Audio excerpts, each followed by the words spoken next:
Oh shit, we've started. Oh, welcome back to the Nange Sports Show, episode 2, week 2. I don't know what we're going to call it, but anyway, headline news, let's go straight into it. Is Jose Mourinho, the special one, about to get sacked? He's pretty much about to get sacked anyway. He's been doing shit. It's like the worst start Man United have ever had, ever. Pretty much. It's going to happen, and it's going to be funny AF, so let's wait up for that. Are the referees getting paid by the teams to give bullshit decisions to the other teams because they're small clubs and because the big clubs played him? And as you can see, I think this is true. Basically, I'm pretty biased on this, but it might actually be a thing.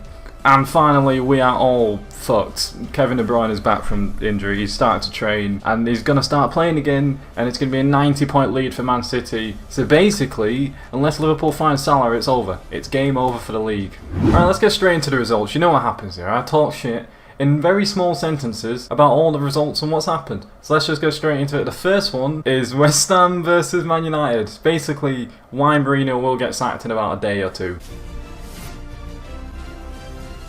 I don't really need to talk about what happened in the game. West Ham scored 3 goals against Manchester United. Yes, it's away, so you think, yeah, it's against West Ham's home support. They're incredible. You do have to remember West Ham's home stadium is pretty much bad luck for them. So for Man United to go there and lose, it's as bad as losing to Lincoln City or whoever's got a team in Lincoln, I don't know. I mean, at a point West Ham were 2-0 up, and then Man United scored a goal, and I saw it and I thought, okay, yeah, it's probably going to be it. That Man United will come back and it'll be like 3-2, as they always do against shit teams. And then Arnautovic scored 3 minutes later. John was as surprised as I was when we saw the game. Well, what are you, John? Do you not want to speak? You don't want to be in the video? Okay, fine. John doesn't want to talk, but he agrees. I don't know what team John supports. I've never actually asked him, but I'm pretty sure he doesn't like Man United. So he was very happy with this. As for West Ham, I don't know what that does for them in the table. I don't look at West Ham in the table. But for Man United, they're 10th. Like all the other teams, all the big 6 are in the top 6, I think. But Man United, I don't think they're even in it. It's the big 5 and a shit tin pot team, Man United. They are going to get relegated, which will help Huddersfield Town quite a bit. It'll prop us up a bit more. Then we got Arsenal versus Watford, and this is basically like Arsenal's game last weekend where they were absolutely dominated. Everton are like an alright team, but Watford, they are a top Premier League title challenger. Did I say that? But Watford were actually going at them, doing some sick chances, and it was literally identical to last week. They were honestly on them. And then they did the same thing. I forgot how to fucking score. And then Arsenal couldn't be bothered to wait anymore. In fact, Arsenal literally waited until the 81st minute. They gave them as much time as they could until they thought, right, we've had enough. We're just going to score 2 goals. Literally, if you don't get this, score against them and they'll actually let you win. They're offering you wins. They're now 5th and they've overtaken Watford in the title race. So, like, Watford, you're going to have to step your game up. If you really want to beat City at the end of the season, you've got to be winning them games. Everton won 3-0 against Fulham. Okay. Actually, to be fair, when I saw this, I assumed, because Fulham were doing better than the last few games, that basically they were just going to get trounced and it was going to be a clear 3-0 win. But honestly, Fulham had the chances in this game. Fulham had the possession, Fulham had the chances, Fulham just didn't score goals. Fulham were honestly on it. I think Schürrle's chance was a bit, he should have probably taken 1 touch and he might have scored, but he just had to blast it over. And then Sessegnon missing from, I don't know, 6mm, and he hit the crossbar somehow, and that's classed as a miss. Crossbar is a miss if it's not on target. And then Sigurdsson, the man who said he's going to flop for like a year, well, he didn't say that, but he did it anyway, scored an absolute beautiful curling goal, and then it just kicked off from there, and then basically Fulham had no chance. Everton are now 11th, and now Fulham are 17th, and are only 3 points off us, so we're good. If you can't tell, I'm a Huddersfield Town fan. Did you notice?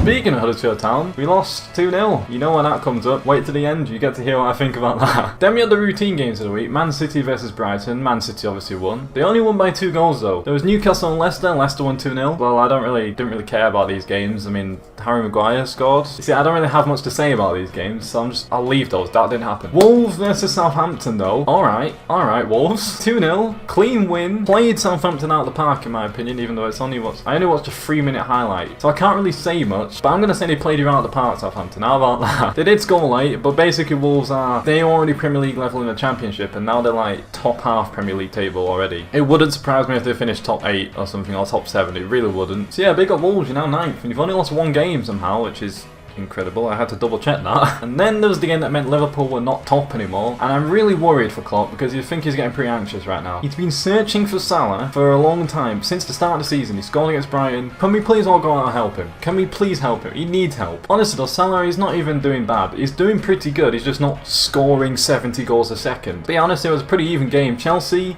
made Liverpool work, Liverpool made Chelsea work. It was a lot different to the cup game in the midweek because it's a cup game, it's a lot different. Everyone actually tries in the Premier League. Hazard did a moment of, well, not as brilliant as his other game against Liverpool, but a good goal nonetheless. And then nothing happened. Sturridge scored, saving Liverpool from the dust. You don't need Salah Klopp. So Liverpool are out of the title race already just because they've like almost lost. So well, they didn't lose, they drew Nange. They're joint on points with City, but they're now down on goal difference because City have scored 7 against every shit team going. They're in it still, but Bruyne is back as I said, but we're all fucked. And then we awkwardly had one game on Sunday and one game on Monday. Why do we have that? I don't know. We had on Sky, didn't watch it, so I don't know why I'm acting gassed. The shit house derby. Do you understand how big this is in England? We have Cardiff City at home, the team that shit houses their way everywhere, and they got to the Prem doing that. And then there's Burnley, the professional shit houses, got to Europe by shit housing it. How about that? It's the derby of the season, boys. Weirdly enough, if two shithouse teams come up against each other, shouldn't one of them have to, you know, not shithouse? Because two shithouses mean that it's just 11 players back and no one in the middle. And as I watched, I'm pretty sure Cardiff were the one to actually, you know, go forwards. And they did it well. Murphy's goal, incredible. Actually, scratch that, because John forgot to tell me that Burnley scored a goal before that. You absolute not. I forgot about Burnley's shithouse header with Goodmanson heading it in with about a millimetre of space between him, the post, and the goalkeeper. It should not have gone in, and it went in because it's the shithouse derby, nothing else happens. Then there was Joe Murphy's goal. I think he's called Joe Murphy. Again, I don't know, I haven't checked. And Cardiff attempted to play good football. And then 10 minutes later, Sam Vogt scored. Another shithouse. Derby over. See you later on in the year when Burnley hosts the shithouse derby. Then we had the final match of all the match days. Bournemouth versus Crystal Palace. Again, it doesn't really... It was on Sky. I don't know why. It doesn't really mean much. Basically, Bournemouth scored. Then Crystal Palace scored with Van Aanholt, which was a pretty good goal. And then there was a penalty. Bournemouth scored it, and that was it. Again, it doesn't mean anything. And yeah, that's it. That's what happened in the week. And now we move on to your favourite section of the show. And you know it's your favourite section because it just is. Me and John paid a lot of money for this, you know. A lot. Didn't we, John? Like 10 quid? 2 quid? 2? Anyway, yes. Let's hand it over to Nange without a tie. And let's do Nange Chats Breeze.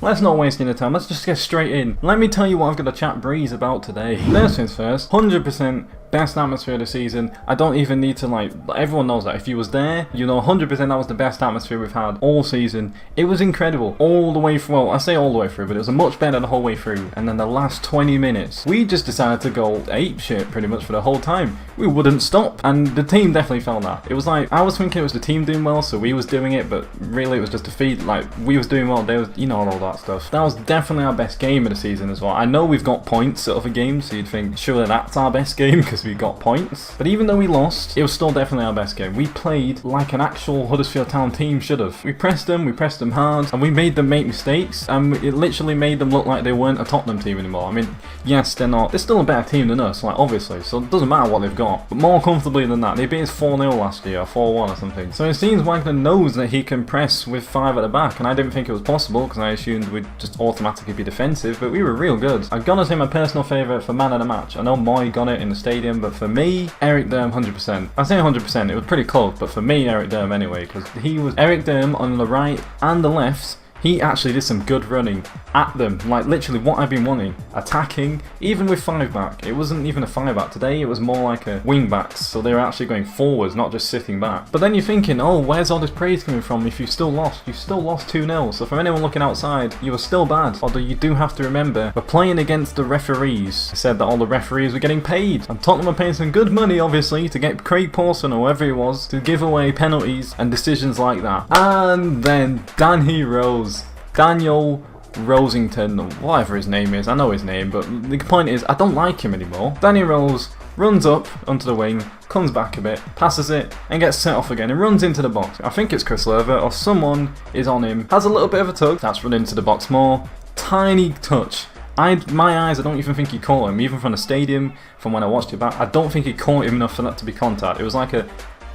And then Danny Rose thought, yeah, the referee's going to see that contact happened 10 seconds ago. He's going to think they're close enough together. I'll just jump over. 10 out of 10 Olympic dive. 10 out of 10. We can't beat paid referees It's pretty hard. We can't pay them more than Tottenham do. FA, you need to really clarify how much you're allowed to pay refs. Like, it should be no more than 5p. Then they won't do anything for you. So, yeah, let me know what you thought about the Town game. Let me know if you thought that was the best game of the season we've done, even though we didn't get a point, because I think it was. Let me know anything, really. Just let me know all your stuff in the comments. And yeah, before we end off, we're gonna give you some predictions for the next week.